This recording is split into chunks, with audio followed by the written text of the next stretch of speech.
என் வார்த்தையை கேட்டுக்கொண்டிருக்கிற நீங்கள் ஒருவேளை மரண இருளின் பள்ளத்தாக்கில் நடந்து கொண்டிருக்கலாம்.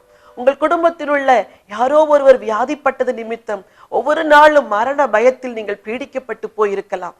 அல்லது உங்களுக்கு அருமையானவர்களை மரணத்தில் இழக்க கொடுத்தது நிமித்தம் அந்த பள்ளத்தாக்கின் வழியே உருவ நடந்து வெளியே வர பலனின்றி நீங்கள் திகைத்து போயிருக்கலாம். இன்றைக்கு உங்களுக்கு ஒரு நற்செய்தி என்ன தெரியுமா? இந்த மரண இருளின் பள்ளத்தாக்கிலும் தேவன் உங்களோடு கூட இருக்கிறார். அன்புள்ள ஒரு ஆண்டவர் உங்களை கரம் பிடித்து நடத்துகிறார். ஜீவனுள்ள தேவன் உங்களை தேற்றுகிறார், ஆற்றுகிறார், உங்கள் கரம் பிடித்து நடத்துகிறார். உங்களோடு கூட இருந்து அந்த வேதனையின் வாழ்வை கடந்து செல்வதற்கு அவர் கட்டாயம் உதவி செய்வார்.